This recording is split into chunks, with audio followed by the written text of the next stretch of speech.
Et salut tout le monde, bienvenue sur ma chaîne Lorenzo High Tech. Aujourd'hui on va parler d'un smartphone, le Redmi K30 Pro, qui est un super smartphone très haut de gamme à un prix très intéressant. Alors juste pour la petite histoire, Redmi c'est une petite sous-marque de Xiaomi, un petit peu comme Huawei ils ont Honor, un petit peu comme OnePlus où ils ont Oppo, donc c'est vraiment pour toucher un peu plus de clientèle.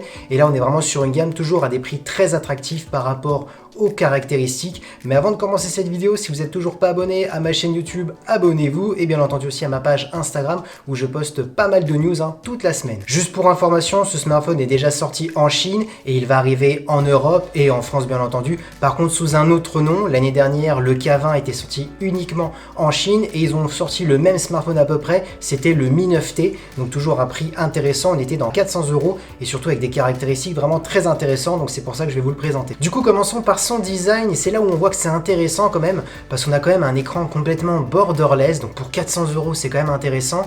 On a un écran complètement borderless tout simplement parce qu'on n'a pas d'encoche pour la caméra frontale ni de poinçon en haut à gauche comme certains constructeurs. Ils ont préféré garder la caméra pop-up, vous savez c'est la caméra qui s'élève au-dessus automatiquement lorsque vous déclenchez la caméra frontale, donc du coup ça permet d'avoir vraiment juste un écran vraiment complètement borderless. Du coup concernant les caractéristiques de cet écran, on est sur un écran OLED de 6,67 pouces, on a une définition Full HD+, un écran de 60 Hz et non pas de 90 Hz, mais bon, il faut bien faire des sacrifices dans certaines caractéristiques pour 400 €. Par contre, on a quand même un écran compatible HDR10+, donc ça c'est bien. Et bien entendu, pour ce qui est de la caméra frontale, on est sur du 20 millions de pixels. Attaquons maintenant les caractéristiques, le design du dos de ce smartphone. Le design est plutôt joli. Alors personnellement, moi je suis moins fan des capteurs dans un cercle, mais bon, il reste quand même correct. Concernant les 4 capteurs, on a un capteur principal de 64 millions de pixels, donc ce qui est énorme, on aura énormément de détails avec ce capteur. On a ensuite un ultra grand angle, donc pour des photos à plan large de 13 millions de pixels.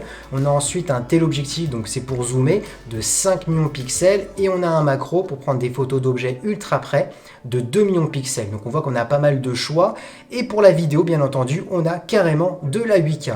Donc on voit vraiment que les caractéristiques sont vraiment intéressantes jusqu'à maintenant. L'écran, la photo, la vidéo, en disant surtout qu'on est quand même sur un smartphone à 400 €, donc c'est vraiment intéressant. Concernant les performances de ce smartphone, j'ai envie de vous dire, vous pourrez tout faire tourner, les derniers jeux vidéo, les dernières applications.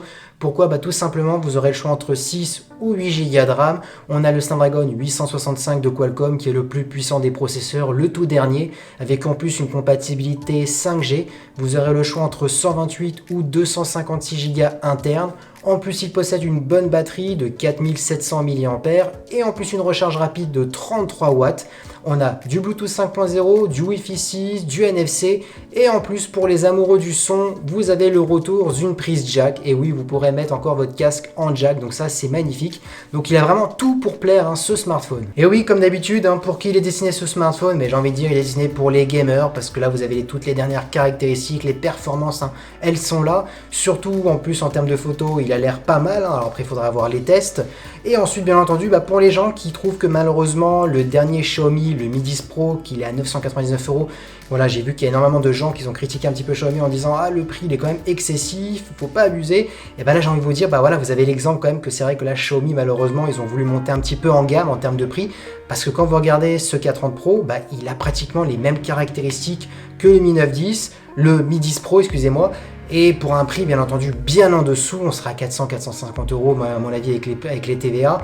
Donc c'est quand même intéressant. Donc voilà pour qui est destiné, pour les gens qui ne veulent pas mettre 1000 € dans le Mi 10 Pro, parce que pour ma part c'est son grand frère, le K30 Pro. Donc voilà pour qui il est destiné. Et voilà, cette vidéo est terminée. En tout cas j'espère qu'elle vous aura plu. Si c'est le cas, n'oubliez pas le petit pouce like, de vous abonner si ce n'est pas encore fait, de partager la vidéo. C'était Lorenzo High Tech.